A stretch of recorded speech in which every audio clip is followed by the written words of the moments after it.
Eh bien le bonsoir et bienvenue sur New Zone TV Show, ou même qui est dans Long Island, Brooklyn, Queens et amis satellites. Nous disons bien le bonsoir et son plaisir, je dis à Punchita avec un électeur officiel dans Long Island qui, d'ores et déjà, fait le nom de devoir pour les communautés haïtiennes.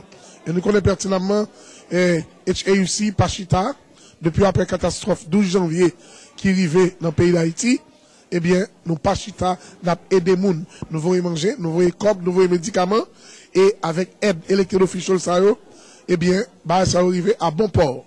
Cependant, je dis chita avec monsieur Phil Ramos, qui est dans la 6e assemblée district pour monde qui a vu Long Island, dans la zone parlant. Nous allons faire un petit parler ensemble avec lui pour nous dire d'abord qui ça gagne en perspective et qui ça que lui gagne pour communauté par nous et communauté par là. Mr. Ramos, hi, how you doing? Good evening. How are you? Welcome to News on TV Show. Thank you for having me. Mr. Ramos, would you please state for us how long you've been an elected official? Well, I was elected 7 years ago to a community of color, a very diverse community where we have a lot of immigrants. And I was elected, I'm proud to become the first Latino elected official, state elected official in the history of Long Island. That's great.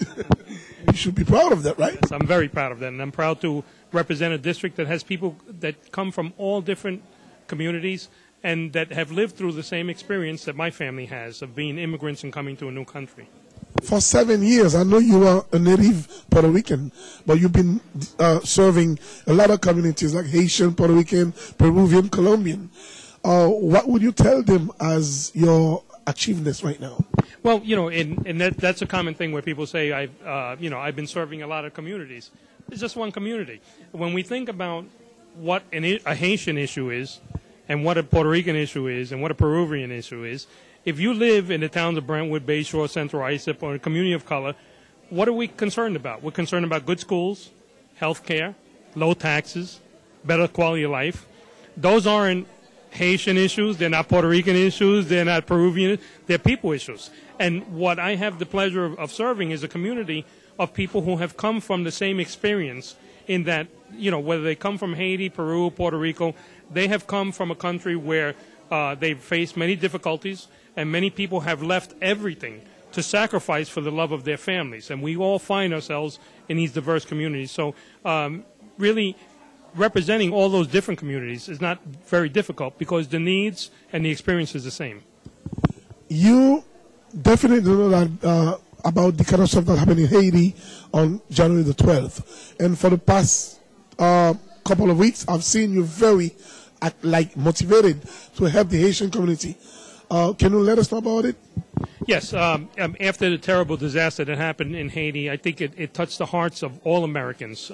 And we, you know, likewise had decided to come out and help and find out what I can do. Now, in the past year, I've been working to help organize the Haitian community in my area. As I said, I represent the towns of Brentwood, Bayshore, Central Islip, and Islip, and where we have a large Haitian community. I had united with Ketley Crispin, and we helped form the Haitian Americans United for Change, which is the Haitian organization here. Through the first person I reached out for when this disaster happened was Ketley, and I said, what can I do? And we joined forces, and today I'm so proud to see that especially the Latino community has come forward. In the past several weeks, there has to have been at least 10 different events in our area to try and help our brothers and sisters in Haiti, and those were organized by the Latino community. And I think it's a testament to the leadership of Ketley and, just as we say in Spanish, cariño, the love that the Haitian community has shown in the past to the Latino community.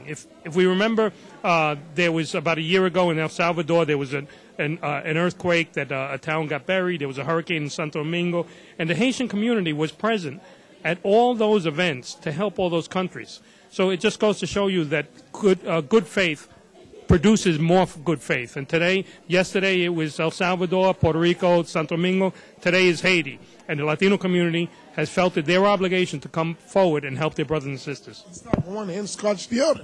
Most definitely. We're, as I said, we might be from different cultures, but our experience is the same.